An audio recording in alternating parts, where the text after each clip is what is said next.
সুপ্রিয় দর্শক, স্বাগত জানাচ্ছি যে কথা বলতে চাই অনুষ্ঠানের ৮১তম পর্বের সাথে আছে আমি মোস্তফা ফিরোজ। দর্শক, সমসাময়িক বিষয় নিয়ে আলোচনা এবং আমরা আজকে একটি বিশেষ বিষয় নিয়ে আলোচনা করতে চাই। সাংসদ ও ভিআইপিদের সুবিধা নিয়ে যে বিতর্ক, সেটি হচ্ছে আমাদের আজকের আলোচ্য বিষয়। এই আলোচনায় আজকে অংশ নিতে তিনজন অতিথি উপস্থিত আছেন। আমার পাশেই আছেন ডক্টর সৈয়দ আনোয়ার হোসেন, বঙ্গবন্ধু অধ্যাপক, বাংলাদেশ ইউনিভার্সিটি অফ প্রফেশনালস। তার পাশে আছেন ডাক্তার সাখাওয়াত হোসেন সায়ন্ত, সম্পাদক ধানের শীষ ও সাধারণ সম্পাদক G9। একদম শেষে আছেন শ্যামল দত্ত, সম্পাদক দৈনিক ভোরের কাগজ। স্বাগত জানাচ্ছি তিনজনকেই। দর্শক, আপনাদেরকে আমন্ত্রণ জানাচ্ছি ছোট করে প্রশ্ন বা মতামত দিয়ে আমাদের এই আলোচনাকে সহযোগিতা করার জন্য অনুরোধ করছি। যেই বিতর্ক নিয়ে কয়েকটি বিষয় নিয়ে আছে, সেটি হচ্ছে যে সর্বশেষ যেটি আছে যে সরকার প্লট দিলে চিরকৃতজ্ঞ থাকবেন, রুমিন ফারহান একটি বক্তব্য দিয়েছেন। তার আগে টিআইবি বলেছে, সাবেক অর্থমন্ত্রীকে বলেছে যে এই অনৈতিক সুবিধা নেবেন না, সুনাম খোয়াবেন না, মুহিতের প্রতি অনুরোধ করেছে। এর আগে আপনারা নিশ্চয় জানেন যে আরেকটি বিষয়, সেটি হচ্ছে যে তিতাস, স্কুল ছাত্র তিতাসের জন্য অপেক্ষায় থাকা ফেরির একজন যুগ্ম সচিবের জন্য পরে তার মৃত্যু ঘটে এবং তারপরে কিন্তু হাইকোর্টে একটি কথা বলেছিল যে রাষ্ট্রপতি এবং প্রধানমন্ত্রী ছাড়া কেউ ভিআইপি নন। এই বক্তব্য দিয়েছেন। এই সামগ্রিক বিষয়ে যে আসলে রাষ্ট্রের এই যে ভিআইপিদেরকে নিয়ে যে হিমশিম খেতে হয় এবং তাদের যে সুবিধা দিতে যে নানান ধরনের রাজনৈতিক বিতর্ক, নৈতিক বিতর্ক এবং একটা আর্থিক ক্ষতি তো বটেই, বিশেষ করে শুল্কমুক্ত গাড়ির ক্ষেত্রে, এই বিষয় নিয়ে একটু আলোকপাত করার জন্য প্রথমে স্যার আপনাকে আমন্ত্রণ জানাচ্ছি। বাংলাদেশ এমন একটা দেশ, এমন একটা সমাজ যেখানে যে সব কিছু নিয়েই একটা বিতর্ক হয়। বিতর্কটা ভালো। বিতর্ক হওয়া মানেই হচ্ছে যে মানুষের বুদ্ধি বিবেচনায় একটা গতিশীলতা আছে। সেই জন্য আমি বিতর্ককে সবসময় স্বাগত জানাই। তবে কিছু বিতর্কিত ঘটনা যখন ঘটে যায় তখন মানসিকভাবে একটু আলোড়িত হই আর কি। যেমন আপনি শেষে যে কথাটা বললেন যে একজন যুগ্ম সচিব আসবেন, তার জন্যে 3 ঘন্টা ফেরি বন্ধ হয়ে থাকলো, তিনি নাকি ভিআইপি। তাতে করে অ্যাম্বুলেন্সে থাকা একজন তরুণের জীবন শেষ হয়ে গেল। তরুণটিকে যদি একটু তাড়াহুড়ো করে নিয়ে আসা যেত, ফেরি ঠিক সময় ছাড়লে হয়তো তার বাঁচার সম্ভাবনা ছিল। এখন কথা হচ্ছে, আমাদের যারা রাষ্ট্রে পরিষেবা দেন বিভিন্ন প্রতিষ্ঠানের, তাদের একটা তালিকা আছে ভিআইপির আর কি। আমি মনে করি সেই তালিকা অনুযায়ী কাজ করেন। আর যারা আমলা আছেন, আমলার তো আসলে বঙ্গবন্ধু যেটা বলতেন যে এরা মানুষের সেবক, এদের হাতে কোনো ক্ষমতা নেই, আছে দায়িত্ব, কিন্তু কে মানে কার কথা? একটা সরকারি গাড়ি থাকে, যদি সরকারি চেয়ার থাকে, তো অনেক কিছু ভাবতে শুরু করেন তারা আর কি। তো এখন আদালত সঠিক দিক নির্দেশনা দিয়েছে বলে আমার কাছে মনে হয়। কারণ হচ্ছে বাংলাদেশে এখন, আমি সবসময় বলছি গত কিছুদিন থেকে আর কি, যে একজন ব্যক্তি এবং একটি প্রতিষ্ঠান কাজ করছে। ব্যক্তিটি হচ্ছে মাননীয় প্রধানমন্ত্রী, আর প্রতিষ্ঠানটা হচ্ছে আদালত। আর কেউ কোনো কাজ করছে না। এটা আমি দায়িত্ব নিয়ে বলছি, শুধু গলাবাজি করা ছাড়া অন্য কোনো কাজ করছে না। যেমন আদালত সর্বশেষ, এই ভিআইপির কথা তো একটু পরে বলছি, সর্বশেষ আমি আজকেই দেখলাম, খবর শোনার সময় হয়নি, সারাদিন সকাল থেকে ব্যস্ত, হঠাৎ ওই স্ক্রলে চোখ পড়েছে, তাতে দেখলাম যে আদালত ওই 2 মেয়রকে ধরেছে, যে মানুষের মৃত্যুর জন্য কারা দায়ী তার জন্য তদন্ত কমিশন হওয়া দরকার। আমি মনে করি তাই। 2 মেয়র সম্পূর্ণভাবে দায়ী মশার জন্যে। এখন আর একটা মজার কথা, বিপন্ন বিষয়, মজা নয়, যে বিভিন্ন বাড়িতে প্রতিষ্ঠানে গিয়ে জরিমানা করা হচ্ছে। জরিমানার আইনটা কোথায় আমি দেখতে চাই। আপনি মুখের কথায় কাউকে জরিমানা করতে পারেন না, আপনি মারলেন না মশা, মশা গিয়ে লার্ভা ছড়ালো, তো দায়িত্বটা কার? কিন্তু তার চাইতে বড় কথা, এখানে কোনো আইনজ্ঞ থাকলে ভালো হতো যে এই জরিমানা করতে পারেন, কিন্তু রাষ্ট্রের সুস্পষ্ট আইন থাকতে হবে, নির্দেশনা। সেটা নেই। মেয়ররা মুখের কথা জরিমানা আদায় করবেন, মোবাইল কোর্ট আদায় করবে, এটা হতে পারে না। আচ্ছা, এটা একটা গেল। তো বলেছেন যে মহামান্য রাষ্ট্রপতি, মাননীয় প্রধানমন্ত্রী ছাড়া কেউ ভিআইপি না। আমি তাও একমত নই। আদালতের প্রতি পরিপূর্ণ সম্মান রেখে বলবো, এদেশের ভিআইপি হচ্ছে কৃষক আর শ্রমিক। কৃষক আর শ্রমিক, তারা না হলে এদেশ টিকতো না, তারাই ভিআইপি আমি মনে করি। তো আদালত সেই কথা বলুক, আর কেউ ভিআইপি না। মহামান্য রাষ্ট্রপতি না মাননীয় প্রধানমন্ত্রী, তারা জনসেবক, জনগণের সেবা করবার জন্য তারা আছেন রাষ্ট্রীয় দায়িত্বে। কারণ তাদের বেতন ভাতা, সুযোগ সুবিধা সব কিছুই কিন্তু জনগণের টাকায় হয়। সেভাবে তারা খরচ করেন কিনা আমি জানি না, সেটা অন্য কথা। আর একটি দ্বিতীয় প্রসঙ্গ, মানে যারা সেবক তারা ভিআইপি কিভাবে হন, সেটা একটা প্রশ্ন। না, সেবকরা তো ভিআইপি হতে পারে না। আমি সেই, এটা আপনি ঠিকই ধরেছেন, আমার কথা নিহিতার্থ হচ্ছে তাই। আমি যদি জনসেবক হয়ে আমি ভিআইপি হব, কাদের সেবা করছি? জনগণই তো ভিআইপি, কৃষক শ্রমিক। তিনি যদি ভিআইপি হয়ে যান তাহলে তো তাকে সেবা করছে জনগণ। বঙ্গবন্ধু 26শে মার্চ 1975 ভাষণে বলেছিলেন, কার টাকায় আপনারা সব সাপ প্যান্ট শার্ট কোট টাই পড়েন, তারপরে তাদেরকে সম্মান করে কথা বলবেন। তো এই কথাটা কি? তো এখন বাংলাদেশে তো আবার সিআইপি হয়েছে, ভিআইপি সিআইপি, যে ব্যবসা করে যারা গণ্যমান্য হচ্ছে, আর কালো টাকায় যারা ব্যবসা করেছে তাদেরকে আমি সিআইপি করব? এ তো অদ্ভুত ব্যাপার। কোনো ব্যবসায়ী বড়লোক হতে পারে না কালো টাকা ছাড়া।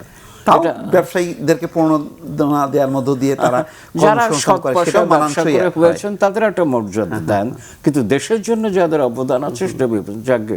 তো ভিআইপি বিতর্কটা এখন বাংলাদেশে বড় বিতর্ক। কোনো বেসরকারি নাগরিক সম্মানিত তাকে তো ভিআইপি দেওয়া হচ্ছে না, শুধুমাত্র সরকারি পদ পদবি বা এই। কিন্তু সরকারে যারা আছেন, আমি বারবারই বলছি, তারা জনসেবক, তারা ভিআইপি হতে পারেন না। মাননীয় আদালত কাছে ক্ষমা চেয়ে নিয়ে বলছি, আপনাদের দিক নির্দেশনায় কিছু তো ত্রুটি আছে। ডাক্তার সায়ন্ত, যেটি বিতর্ক সেটা হলো যে সাবেক অর্থমন্ত্রী তিনি এমপি না হয়েও শুল্কমুক্ত গাড়ির জন্য আবেদন করেছেন। আবার ব্যারিস্টার রুবিন ফারহানা, বিএনপি দলীয় এমপি, তিনি বিতর্কে পড়েছেন এমপি হয়েও প্লটের আবেদন করে। কেন? আপনাকে ধন্যবাদ। এইটা যাওয়ার আগে আমি স্যারের বক্তব্যে একমত পোষণ করে একটা সাপ্লিমেন্ট করি। সেটা হচ্ছে, বাংলাদেশ নামক রাষ্ট্রে সাংবিধানিকভাবে রাষ্ট্রের মালিক হচ্ছে জনগণ। সেই মালিকদের অ্যাপয়েন্টেড যিনি, তাদের দেখভাল করার জন্য যাদের অ্যাপয়েন্ট করা হয়, দুর্ভাগ্যজনকভাবে তারা মালিক বনে গেছে, আর ওই মালিকদেরকে প্রজা বানিয়ে ফেলা হয়েছে। এটা বাংলাদেশ রাষ্ট্রের সিস্টেম দীর্ঘদিনে দাঁড়িয়ে গেছে। এখানে একটু আপনি চমৎকার একটা বিষয় এনেছেন। বাংলাদেশ রাষ্ট্রের নামে ভুল আছে, সংবিধানের শিরোনামে ভুল আছে। এটা বহুদিন থেকে বলেছি, লিখেছি। কারণ রাষ্ট্রের সংবিধানে বলা হচ্ছে রাষ্ট্রের মালিক জনগণ, কিন্তু জনগণকে তো প্রজা বানানো হয়েছে, বলা হচ্ছে গণপ্রজাতন্ত্রী বাংলাদেশ সরকার। অর্থাৎ গণপ্রজা মানে জনগণ প্রজা। প্রজা থাকে কোথায়? যেখানে রাজা আছে, যেখানে জমিদার আছে। এখানে কেউ রাজা আছে, কেউ জমিদার আছে। জনগণ মালিক, সে আবার প্রজা হয় কি করে? আবার পিপলস রিপাবলিক ইংরেজিটা ভুল, রিপাবলিকই যথেষ্ট। যেমন তুরস্ক, republic of Turkey. People's republic ইংরেজি ভুল, গণপ্রজাতন্ত্রী বাংলাদেশ ভুল। এটা কি হবে? রিপাবলিক অফ বাংলাদেশ, গণরাষ্ট্র বাংলাদেশ। হ্যাঁ, সেখানেই ওই যে বলছিলাম যে প্রজা বানিয়ে ফেলা হয়েছে মালিকদের। ঠিক একইভাবে জনগণ ভোট দিয়ে নির্বাচিত করে একজন জনপ্রতিনিধি। যদিও সেই নির্বাচন নিয়ে বাংলাদেশে নানান রকমের কথা আছে, কিন্তু ট্রুলি যদি ডেমোক্রেটিক পদ্ধতিতে নির্বাচন হয়, তাহলে জনগণ ভোট দিয়ে নির্বাচিত করবেন তাদের প্রতিনিধি। তাহলে যারা সৃষ্টি করলেন তাকে, তাদেরকে পেছনে ফেলে ওই জনপ্রতিনিধি হয়ে যান জনপ্রভু। তিনি গিয়ে প্রভুত্ব বিস্তার করা শুরু করেন। সেখানে তার এই শুল্কমুক্ত গাড়ি, তার প্লট পাওয়ার অগ্রাধিকার, যাদের দ্বারা নির্বাচিত হয়ে আসলাম তারা থাকবে বস্তিতে, তারা থাকবে না খেয়ে, তারা থাকবে বিনা চিকিৎসায়, তারা এই দেশের বিনা চিকিৎসায় মরবে, আর আমি তাদের দ্বারা প্রতিনিধি হয়ে এসে আমি প্লট পাবো, শুল্কমুক্ত গাড়ি পাবো, আমি বিদেশে চিকিৎসার জন্য চিকিৎসা ভাতা পাবো। এই যে এমপি মন্ত্রীদের বিদেশে চিকিৎসার জন্য যে ভাতা বরাদ্দ দেয়া হয়, তারা এই দেশে কেন তাদের চিকিৎসার মানসম্পন্ন এরকম হসপিটাল কেন করতে পারেন না? সেরকম চিকিৎসক কেন তৈরি করছেন না? তাদেরকে রুটিন চেক আপ করা তো কেন দেশের বাইরের হসপিটালে যেতে হয়? সেই দিকটাকে তারা একবারও ভাবেন না যে যার টাকায় আমি যাচ্ছি, যার ট্যাক্সে যাচ্ছি, যিনি ভোট দিয়ে বা যিনি ক্ষমতায়ন করে আমাকে এই জায়গায় বসালেন, তাকে ফেলে আমি যাচ্ছি চেক আপ করতে বিদেশে তাদের টাকায়। এই বিষয়গুলোর রাষ্ট্রীয় যে কাঠামো তার মধ্যে অনেক গলদ রয়ে গেছে।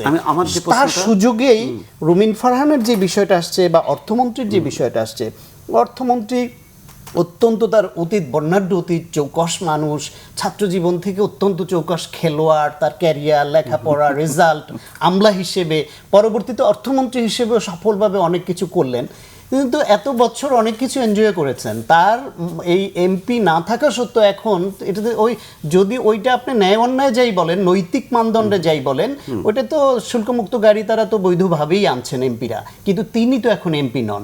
তিনি কেন এটা আনবেন? এই বয়সে তাকে এটা করতে হচ্ছে কেন? সেটা রুমিন ফারহানার বিষয় যেটা, সেটা হচ্ছে প্রথম কথা হলো আমি রুমিন ফারহানার যে বক্তব্য দেখেছি, যেহেতু এইটা তার কেন করেছেন সেটা আমি বলতে পারবো না, আমার কাছে যেটা মনে হয় সেটি হচ্ছে তিনি এমপি হলে এমপিদের জন্য এক্সিস্টিং যেই রুলস আছে, তার জন্য প্রাপ্য যে ক্যাটাগরি আছে, তার মধ্যে কি আছে? তিনি মাসিক ভাতা পাবেন, সেটা তিনি নিচ্ছেন। এটা নিয়ে কেউ প্রশ্ন করেছেন যে এই ভাতা তিনি নিচ্ছেন কেন? এটা অন্যায় হচ্ছে, অবৈধ হচ্ছে? কারণ তিনি এমপি হয়েছেন। তাহলে তার এমপি হওয়াটা যদি বৈধ হয়, তাহলে তার এই ভাতা নেওয়াটা বৈধ। তারপরে হচ্ছে তিনি ন্যাম ফ্ল্যাটে না, ঠিক এমপিদের জন্য যে অ্যাপার্টমেন্ট করা হয়েছে, সেই অ্যাপার্টমেন্টে তার থাকার জন্য 5 বছরের জন্য বাসা বরাদ্দ পাবেন, সেটিও আমার ধারণা তিনি নিয়েছেন বা নিয়েছেন। তিনি লাল পাসপোর্ট, সেগুলো এমপিরা এনজয় করেন, সেটা পাচ্ছেন। এই প্লট বা কাটার ব্যাপারে সরকারই তো এই প্লট পাওয়ার ব্যাপারে এই কোটা সৃষ্টি করেছে, যে মন্ত্রী, এমপি, বিশিষ্টজন, আমলা, নানান রকমের ক্যাটাগরি করে, যে এরা এমনকি সাংবাদিকদের জন্য বিভিন্ন সেরকম কোটা সৃষ্টি করে জমি, ফ্ল্যাট এসব দেওয়া হয়েছে না? এখন এইটা রাষ্ট্রীয় সিস্টেমের মধ্যে এটা ঢুকে গেছে, তার আওতায় যদি কেউ নেয়, সেটা তার অবৈধ বা অন্যায় নয়। কিন্তু সমালোচনাটা কেন উঠছে, সবাই যেটা বলছেন সেটা হলো যে রুমিন ফারহানা যেহেতু এই সংসদকে অবৈধ বলছেন, তিনি যেহেতু বলছেন যে এই সরকার অবৈধ, তাদের মানি না, তারপরও কেন তিনি নিলেন, এটা নৈতিকতার প্রশ্নে তাকে সবাই সমালোচনা করছেন। সেই ক্ষেত্রে যদি এটা আমি ধরেও নেই যে হ্যাঁ, রুমিন ফারহানার যেই বয়স, স্মার্ট, আইনজীবী, ভালো বলেন, যৌক্তিক, তার পারিবারিক পরিচয় সব মিলিয়ে তার সামনে যে ভবিষ্যৎ আছে, এত তাড়াতাড়ি তাড়াহুড়োটা তিনি না করলেও পারতেন, সেটা হলো তার ব্যক্তিগত বিষয়। কিন্তু তার মনে হয়েছে আমার এটা ন্যায়সঙ্গতভাবে, আইনগতভাবে পাওয়া না, তিনি আবেদন করেছেন। সে আবেদন যদি যৌক্তিক না হয়, সেটা যদি প্রাপ্য না হয়, সরকার তাকে দিবে না, সে তো জোর করে নিবে না।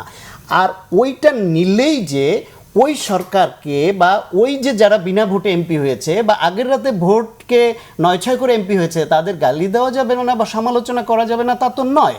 আজকে যারা রুমিন ফারহানাকে নিয়ে এটা নিয়ে উচ্চকণ্ঠ, তারা আপনি ধরেন 86 পার্লামেন্ট, 88, সেই সময়গুলোতে এরশাদের যেই সরকারকে আওয়ামী লীগ বিএনপি উভয়ই অবৈধ বলছে, বামরা অবৈধ বলছে, তারা সবার, এমনকি আদালত অবৈধ বলছে, সেই সংসদে গিয়ে এই সব দলের যারা এমপি হয়েছেন, তারা কি ভাতা সুবিধা সব নেননি? তারা কি ওই সরকারের থেকে তাদের প্রাপ্যটা তারা বুঝে নেননি? আসলে এইটা রাষ্ট্রীয় কাঠামো যেরকম থাকে, সেটা কি সঠিক ছিল? তারা যদি সঠিক না হয়ে থাকে সেটা, তারা সেটা তো ফেরত দেননি, সুতরাং তারা এটা সমালোচনা করতে পারে না। আমি বলছি আমাদের রাষ্ট্র, আমাদের রাষ্ট্র ব্যবস্থা, আমাদের রাজনীতি, আমাদের কালচার, এর মধ্যে অনেক অনৈতিকতা ঢুকে গেছে, সেটা বাড়ছে। সেই মূল জায়গায় যদি হাত দিতে চান, সেটা একটা ভিন্ন প্রসঙ্গ, আর না হলে এর ধারাবাহিকতা সবাই করছেন, তার মধ্যে একজনকে কেন তারে নিয়ে উঠে পড়ে লাগতে হবে? কেন আইডেন্টিফাই করা হলো একজনকে নিয়ে? একজনকে আইডেন্টিফাই করার কারণ, আপনি যদি রুমিন ফারহানার বিষয়টা আনেন, আমি জানি না আপনি কি এটাই না ওটা সহ, মানে সব মিলে একজনকে যখন আনা হলো, যে প্রশ্নটি শান্ত উত্থাপন করছে, আনা হলো এই কারণেই, প্রথমত বিএনপির সংসদে যাওয়া নিয়েও একটা প্রশ্ন উঠেছে, যে এই সংসদকে, যে নির্বাচনকে আমরা অবৈধ বলছি, সেখানে গেলাম কেন? বিএনপির কাছ থেকে একটা জবাব এসছে, এটা তাদের একটা কৌশলগত অবস্থান এবং এটা কারণে প্রথম দিন গিয়েই রুমিন ফারহানা, অন্য কারণেই উঠে নাই, কেন রুমিন ফারহানা উঠে, এইখানেই তফাৎটা। রুমিন ফারহানা বললেন যে এই সংসদটাও অবৈধ, এই সরকারও অবৈধ, আমি খুশি হব আগামীকাল থেকে যদি এই সরকার না থাকে। আর সেই সরকারের পূর্তমন্ত্রীর কাছে যখন বলেন যে আমি আপনার কাছে চিরকৃতজ্ঞ থাকবো যদি আমার একটা প্লট দেন, তখন তার নৈতিক অবস্থানটা প্রশ্ন উঠবে, অন্য কারো উঠবে না। একজন কেন, এখানেই হচ্ছে উত্তর। আমি যদি বলি যে আমি আপনাকে মানি না, আবার আপনার কাছ থেকে আমি সুবিধা নেব তলে তলে, উনি কিন্তু ক্ষোভ প্রকাশ করেছেন এই চিঠিটা প্রকাশ পেল কেন, এই কারণে ওনার পাবলিক ডকুমেন্ট না, কিন্তু তারপর অন্যদেরটা আসে নাই, ওনারটা কেন আসলো, এই প্রশ্নে ওনার ক্ষোভ। আরেকটি জিনিস উনি আমার মনে হয় আমার সে তো লয়ার, তিনি কেন ভুল করছেন আমি জানি না, আইন টাইন তার ভালো জানার কথা, আমাদের চেয়ে অনেক। শ্যামল একটু থামাই, একটু প্রশ্ন আছে এই বিষয়ে বোধহয় আপনার কাছে আসতেছে। জি দর্শক, আপনার নাম বলুন এবং প্রশ্ন করুন। ওয়ালাইকুম আসসালাম। জি জি, মোস্তফা ভাই ভালো আছেন? জি আলহামদুলিল্লাহ আছি। আপনি তো ভালো উপস্থাপনা করেন। আমি গতকালকে মিডিয়াতে দেখলাম রুমিন ফারহানা উনি বললেন যে ওনার আবেদনটা কেন ভাইরাল হইলেন। তা আমার বিষয়টা একটু জানতে চাইছিলাম যে অফিসিয়াল সিক্রেসি অ্যাক্ট অনুযায়ী এবং তথ্য অধিকার আইন অনুযায়ী যে কোনো লোকের তথ্য জানার অধিকার সকল নাগরিকের আছে কিনা, যদি থাকে এবং এই বিষয়ে আমি গণমাধ্যমে তথ্য প্রচার করিতে কোনো আমার আইনি বাধা আছে কিনা, এই বিষয়টা আমি একটু জানতে চাইছিলাম। আচ্ছা আচ্ছা ঠিক আছে, আমি উত্তর দিচ্ছি না, আমি মনে হয় যে শ্যামল আমি এই প্রশ্নের উত্তরটা আসবে, এই প্রশ্নের উত্তর আছে, মানে তথ্য অধিকার আইনে সব জিনিসই জানার অধিকার আছে, আর এটা কোনো রাষ্ট্রীয় গোপন নথিও না। এটা কিন্তু উনি, আপনি যদি দেখেন সিসিতে অনেকগুলো জায়গায় কপি দিয়েছেন, ফলে এখানে অনেক ধরনের জায়গা থেকে, আর আমরা তো বহু তথ্য, যারা সাংবাদিক, আপনিও সাংবাদিকতা করেছেন, আমরা এখনো করি, আমরা বহু কাগজপত্র এগুলো পাই, আমরা এগুলো কোনো ব্যাপার না, সচিবালয়ে গেলেই নানা জায়গায় এই কাগজ পাওয়া যায়। অফিসিয়াল সিক্রেসি অ্যাক্ট যেটা আছে সেটা কিন্তু আবার তথ্য অধিকার আইনের ক্ষেত্রে না, অ্যাপ্লিকেবল না। তথ্য অধিকার আইন বলেছে কয়েকটি নির্দিষ্ট খাত বাদ দিয়ে বাকি সব তথ্য জানার অধিকার সবার আছে, না পেলে এমনকি তথ্য কমিশনে গিয়ে মামলা করার রাইটও আছে, ফলে এগুলো আছে। এখন যে জিনিসটা আমি বললাম যে নৈতিক অধিকারের প্রশ্নে, আমি খুবই সারপ্রাইজ যে আমাদের অর্থমন্ত্রীও একটা আবেদন করেছেন, সাবেক অর্থমন্ত্রী, যে তিনি কিভাবে আবেদন করলেন আমি ঠিক জানি না, যে একজন সাবেক মন্ত্রী, তিনি এমপিও না, তিনি কেন বিশেষ সুবিধায় গাড়ি পাবেন, তাহলে আমি কেন পাবো না, বা স্যার কেন পাবেন না, বা আপনি কেন? প্যান্ডোরার বাক্স যদি খোলা হয়, এই প্রশ্নটি আমি একবার মাননীয় অর্থমন্ত্রী করছিলাম, এই অর্থমন্ত্রীকে, আমাদের সাথে যখন সম্পাদকদের সঙ্গে বাজেটের আগে মত বিনিময়ের সময় আমি বললাম যে কোন নৈতিকতায় একজন এমপি ডিউটি ফ্রি গাড়ি পাবে আমাকে বলেন। উনি উল্টো খেপে গেলাম, উনি আমি তো খুব খেপে যান, কথায় কথায় তখন রাবিশ বলতেন, স্টুপিড বলতেন, এসে রেগে গিয়ে বললেন যে এমপি সাহেবরা বিভিন্ন জায়গায় যাবে, একটা গাড়ি তারা পেতে পারে না। আজ উনি যে যখন নির্বাচন করেছিলেন, উনি যে নির্বাচন করার সময় এলাকার জনগণকে বলছিলেন যে আমি কিন্তু একটা গাড়ি নিব, আপনি যে সুবিধাগুলোর কথা বলছেন, এই সুবিধাগুলো দিয়ে দিয়ে আমরা এমন করেছি, তার জন্য হ্যাঁ বেতন ভাতা পৃথিবীতে সব জায়গায় আছে, অফিস আছে, আমি এমনকি আমেরিকান কংগ্রেসম্যানেরও দেখেছি সরকারি অফিস আছে, তার নিজের এলাকায় একটা অফিস আছে, কিন্তু এই ডিউটি ফ্রি গাড়ি, এই অমুক, এই প্লটটা তো নাই, প্লটটা কিন্তু সুবিধার, এমপিদের সুবিধার মধ্যে পড়ে না। আর রুমিনের যে কথাটা বলছিলাম, সে ভুল যেটা করছে, রাষ্ট্র এবং সরকার দুটো তো এক জিনিস না। তিনি কিন্তু রাষ্ট্রের কাছে চাননি, তিনি চেয়েছেন সরকারের একজন মন্ত্রীর কাছে, এবং তিনি এটাও লিখেছেন যে সরকারের কাছে আমি চিরকৃতজ্ঞ। রাষ্ট্রের পক্ষ থেকে তো সরকারি অ্যাক্ট করে, নো রাষ্ট্র একটা আলাদা ইনস্টিটিউশন, যেমন রাষ্ট্রের প্রতিনিধি, রাষ্ট্রীয় কাজগুলো তো সরকারই করে, হ্যাঁ রাষ্ট্রের কাজগুলো সরকার করলো, দুটো প্রতিষ্ঠান সরকারের মাধ্যমে নিতে না, এটা রাষ্ট্রীয় সুবিধা না, এটা হচ্ছে সরকারের সুবিধা, এটা রাষ্ট্রের সুবিধা কোথাও লেখা নেই। এটা আপনি রাষ্ট্রের সুবিধা বলতে কি, রাষ্ট্রের সুবিধা হচ্ছে জনগণের, যেটি সংবিধানে প্রণীত আছে। সংবিধানে কি লেখা আছে যে প্লট দিতে হবে কোনো এমপিকে গাড়ি দিতে হবে, এগুলো আমরা বানিয়েছি। এই সমস্ত সুযোগ সুবিধা বানাতে গিয়ে আজকে যে ভিআইপি কালচার তৈরি করেছে, এবং যার রেজাল্ট আপনি ঢাকা শহরে দেখেন না, দুটো ক্লাস তৈরি হয়ে গেছে, একটা হচ্ছে সুবিধাভোগী শ্রেণী, এমনকি এর মধ্যে বিশ্ববিদ্যালয়ের বিসিরা জ্যামের একটি কারণ কিন্তু এই যে এর মধ্যে শুধুমাত্র সরকারকে দোষ দিলে হবে না। আমি কয়েকজন বিশ্ববিদ্যালয় ভিসিকে দেখেছি, তারা ফ্ল্যাগ উড়িয়ে ঘুরেন, আচ্ছা পৃথিবীর কোন দেশে ফ্ল্যাগ উড়িয়ে বিশ্ববিদ্যালয়ে ভেসে যায় এবং তারা সাইরেন বাজিয়ে যান গাড়িতে করে। শ্যামল, আসছি। এবং অনেককে দেখেছি, এমনকি এই যে ইউজিসির মেম্বাররা, চেয়ারম্যানরা, এগুলো আপনি কোথাও পাবেন না, ফ্ল্যাগ উড়ে তারা নিজের ফ্ল্যাগ নিজেরাই বানিয়ে নিয়েছেন। পিএসসির মেম্বাররা এখন কদিন পর দেখবেন যে আমাদের সাংবাদিকরাও নিজের নামে একটা ফ্ল্যাগ বানিয়ে করবো, আমরাও করবো। আমরা সবাই এখন রাজা, এই আমাদের যে- রাজা এই যে রাজা। এই যে ক্লাসটা তৈরি হয়ে গেল এবং তার রেজাল্ট আমরা যেটি ভয়ানক যেটি দেখলেন আপনি, সেটি হচ্ছে এটা আপনার ওই ফেরিতে। তিতাসের মৃত্যুটা। আচ্ছা আমি আবার আসছি, একটা ফোন নিয়ে বিরতি, তারপরে আবার আসবো। G phone.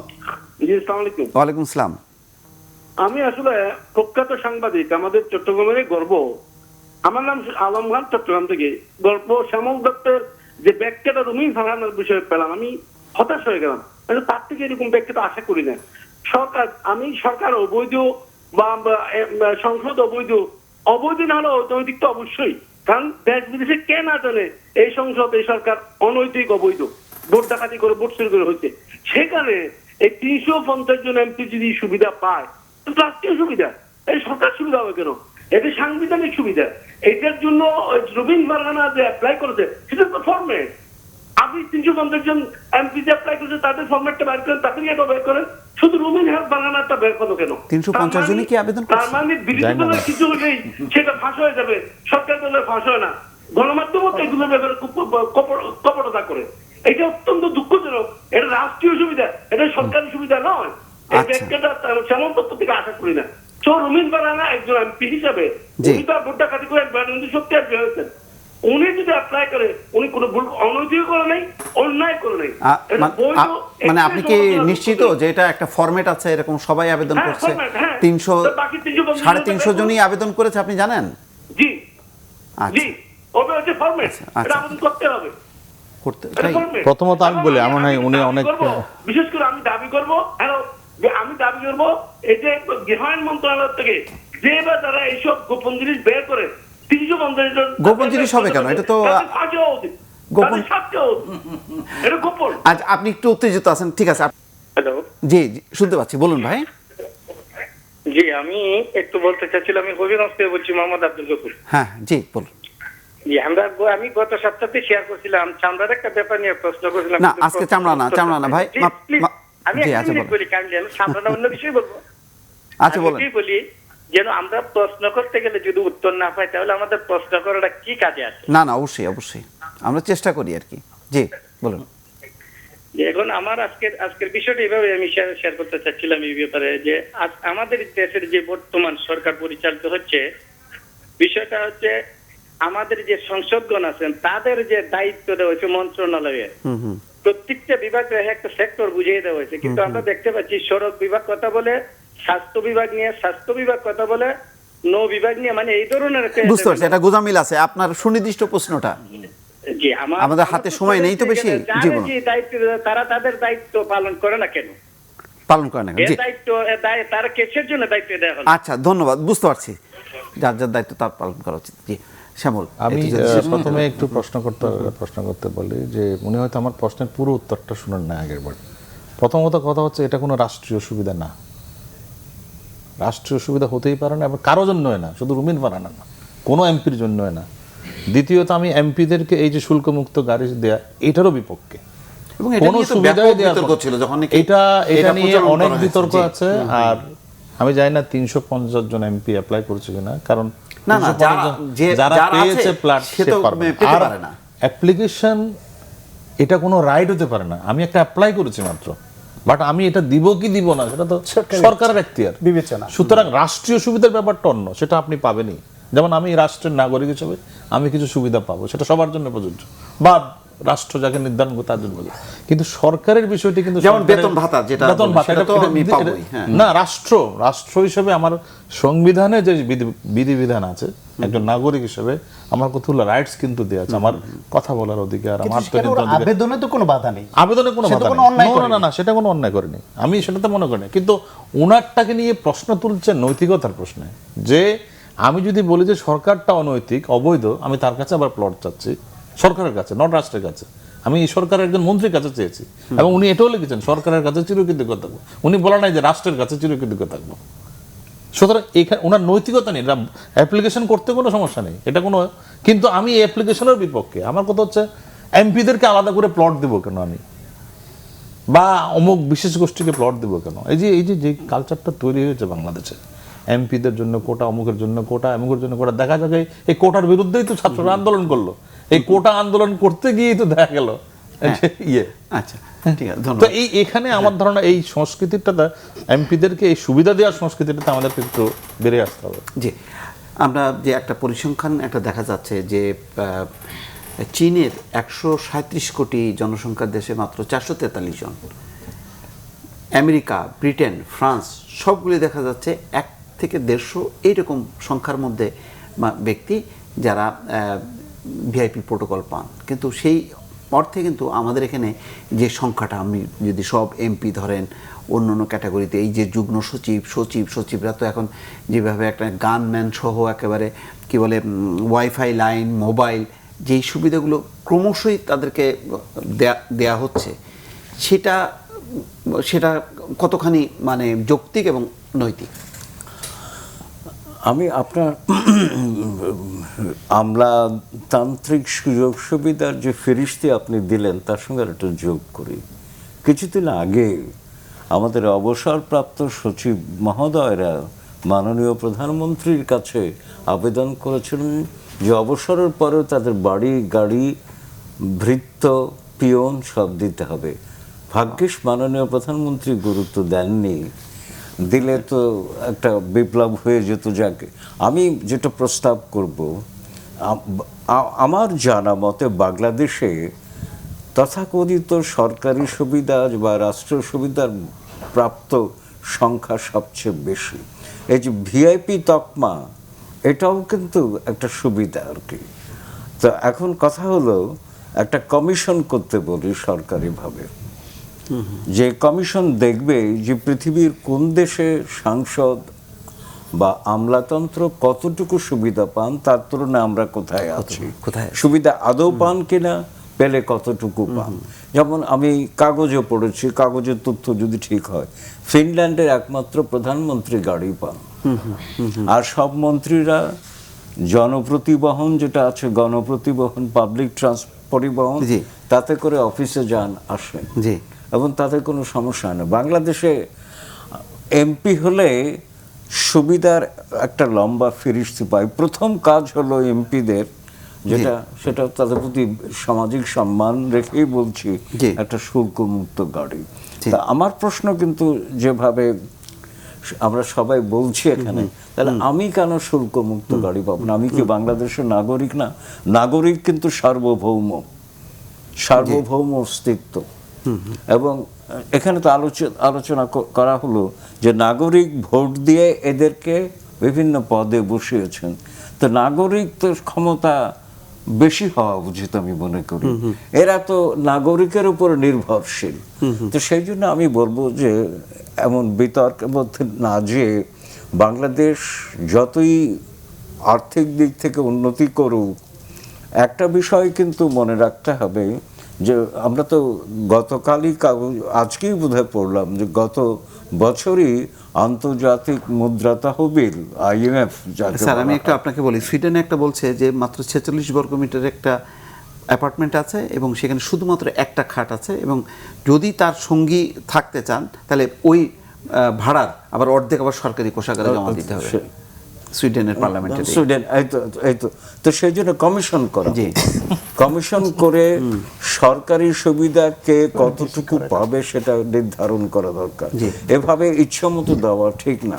আরো একটি কথা, কোন দেশে আছে যে ব্যক্তিগত চিকিৎসা রাষ্ট্রীয় খরচ, এবং তাদের যে মাসিক যে এটা $820।